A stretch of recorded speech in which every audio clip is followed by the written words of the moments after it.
Ita. I'm so glad to see you. Well, I'm here and you're here, so that means we're here. We're going to have a great time. So thank you for joining. Thank you for popping in. You like my new background? Still have a few lighting issue things going on, but I promise I will get it together. So look, I'm here. I know it's not Thursday night, but just, whoo, child, things have been crazy. Okay, crazy in the workplace, crazy in the home life, crazy in our nation. And then, of course, we're still suffering and reeling from the loss of our brother, Chadwick Boseman. So it's just so much that's going on. So I could not do anything Thursday, but I'm here today and I have something planned special for you. So look, just want to jump in and talk immediately. I want to talk about the importance of investing in yourself.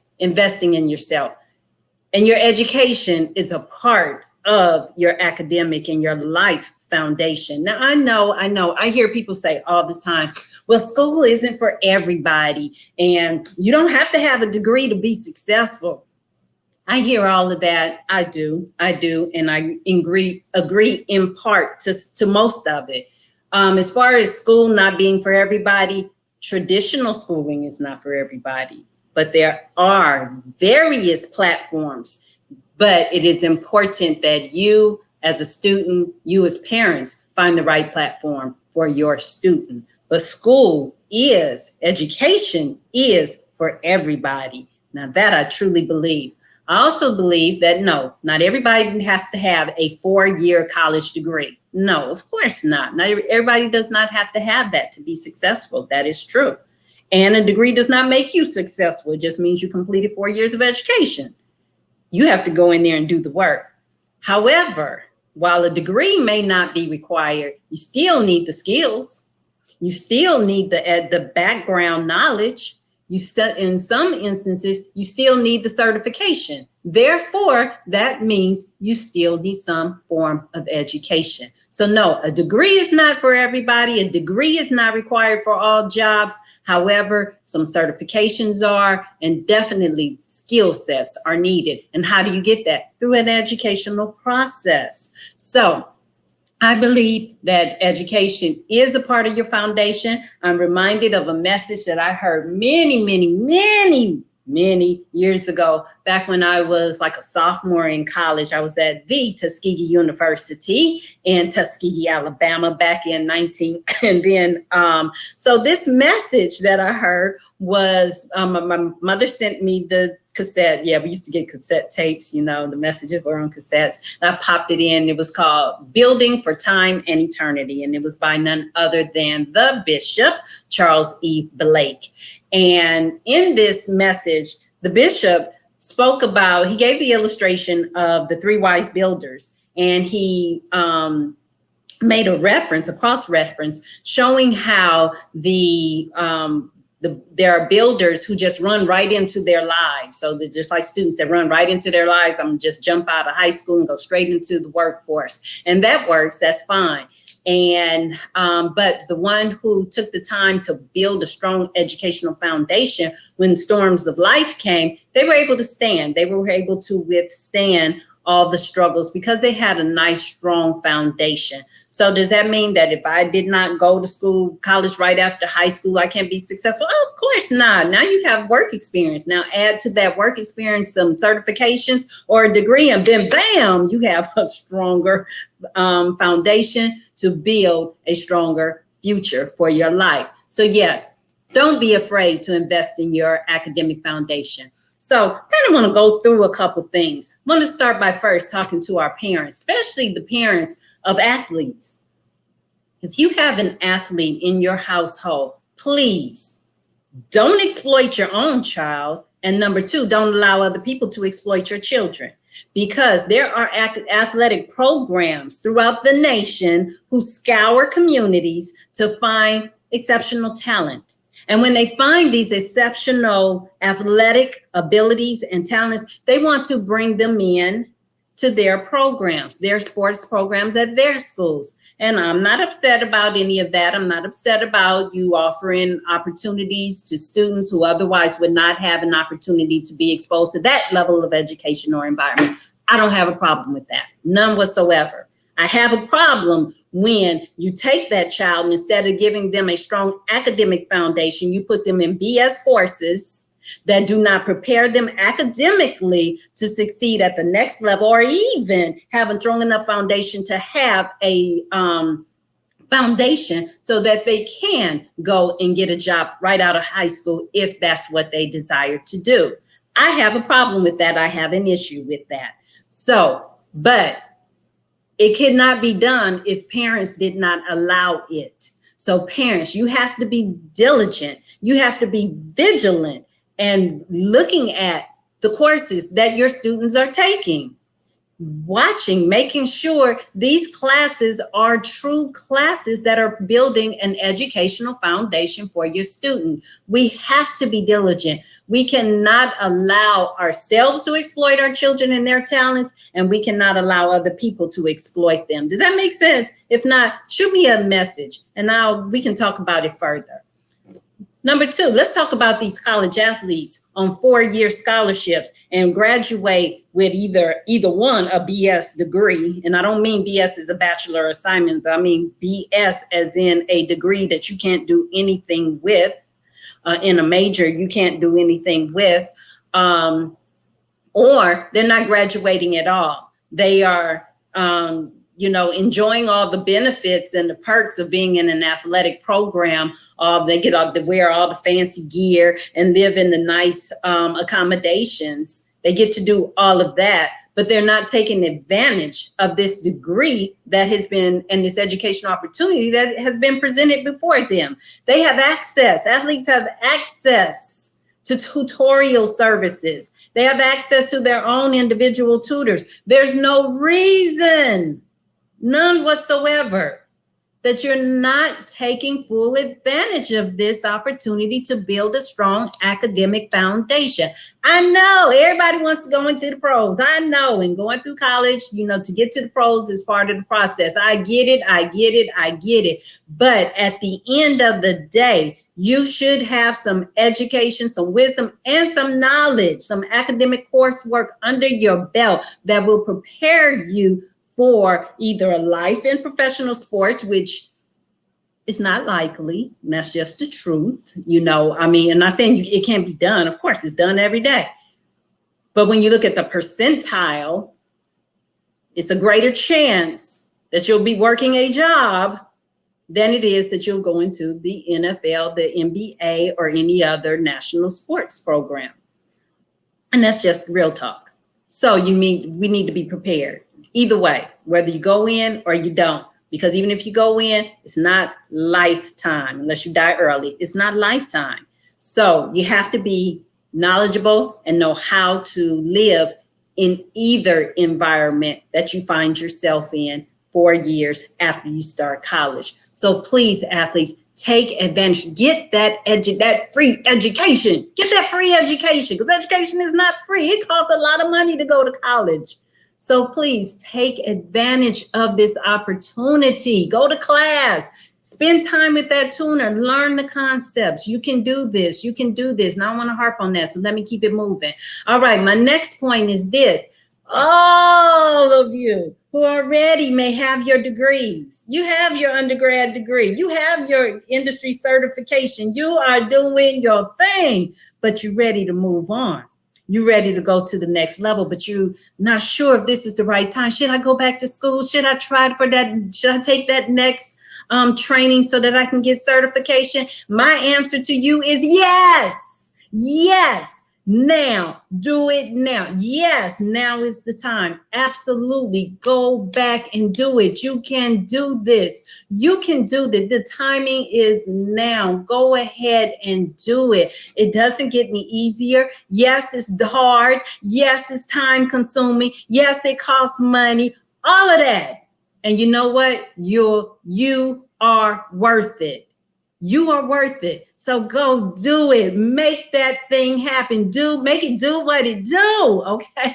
Make that thing happen. And to all my mothers, all my single mothers, all my married mothers, if you are trying to figure out, should I do this, or maybe I don't know, you can do this. You can do this. It takes a plan. Yes, it takes sacrifice. Yes, it takes time. All that. Yes, you won't be able to sleep a lot. Nope, sure won't. You'll spend a lot of money. Yep, you sure will. All of that. All that. But guess what? Guess what I'm going to say? You are worth the sacrifice. You are worth investing in you. Now, I don't talk about myself a lot. I usually, if you aren't around me and in the situation, you probably don't know what's going on with me because I just don't talk like that. But back in the day when I was going through my divorce, and it was just me and my daughter, and she was a gymnast at the time. She was in elementary school.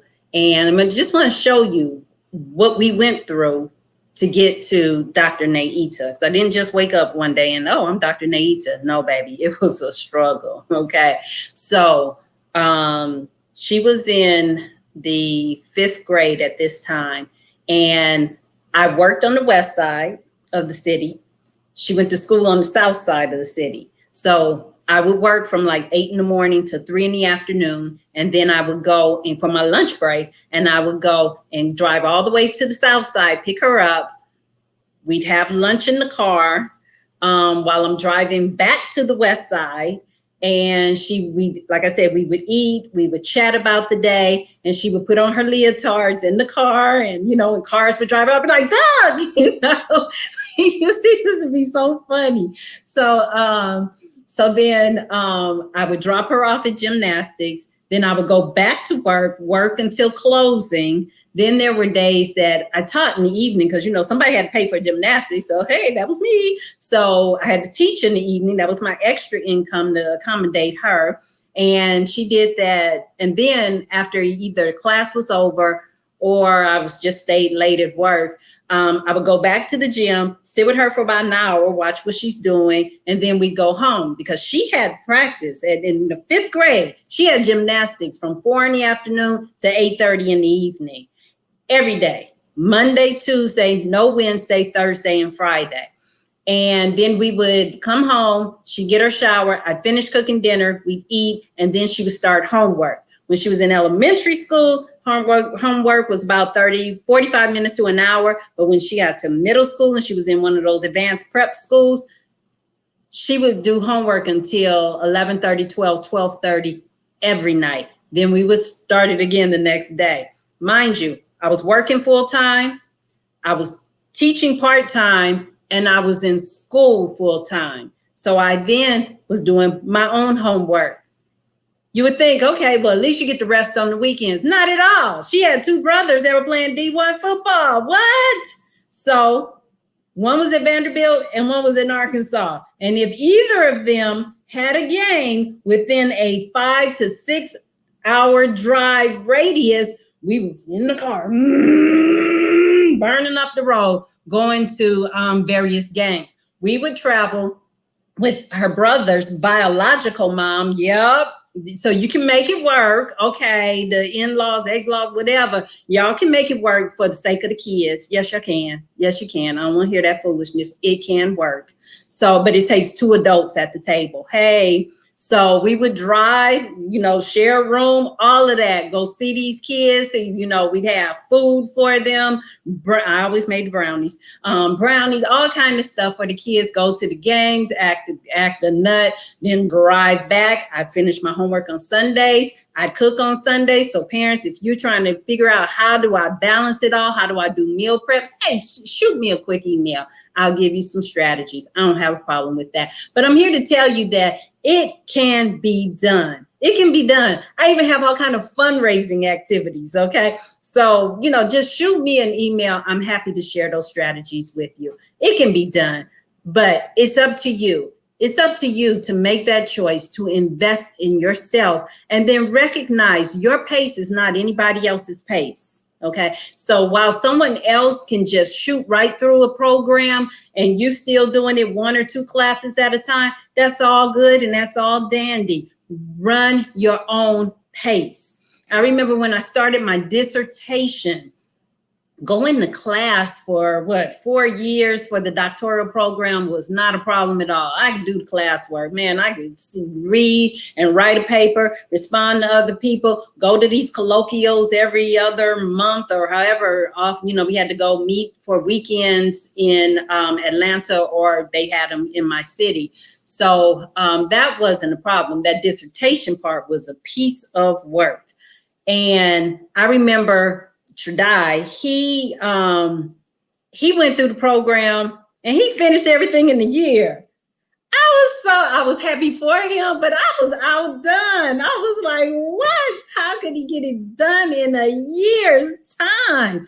But you know what? That was his pace. He ain't had kids. He was running back and forth trying to get to gymnastics. He ain't had kids. He was trying to go see at a football game, act the fool and run up and down the field with the kids. He didn't have any of that. I did. That was my life. That was my life. So that's why it's important that you run your own pace. Run your own pace. Don't let somebody else make you think that you should be somewhere where you are not. You run your own pace, what's good for you and your family, and then you make it do what it do. All right. That's it. I just wanted to share that with you all today. Just wanted to be a little bit of an encouraging word, a bright light in the midst of all this chaos that we are living in right now. But I also would like to let you know that this Thursday, I have something super duper extra special planned for us. Yes, I do. This Thursday, September 3rd at 8:30 p.m. Eastern Standard Time. I am bringing on to the table. I am bringing to the room, not the table. I sound like Jada Pinkett, but to the room, none other than Dr. Terry Major Kincaid. This woman, oh my God, is absolutely phenomenal. She's a pediatrician extraordinaire. She's not just a regular pediatrician by no means. She is a neonatal palliative care specialist, okay? She is phenomenal. And I'm going to bring her and we're going to talk about some things because she is a phenomenal mother. She is a phenomenal wife, and she just happens to be married to my brother. So we are going to share some funny stories. We're going to talk about some things. We're going to talk about what it's like to have kids in college during COVID-19. We're going to talk about all those things and talk about some of the things we've been through in our journeys to who we are today. So I look forward to seeing you all on Thursday. Please like and share. Please subscribe if you're on my YouTube channel. And let's do this thing. And I just want you to remember above all things that this is your journey and you can do it. And your educational foundation is just a part of your foundation that will help you live the life that you want to live. Thank you so much. God bless. I love you. And I will see you all really, really soon. Take care.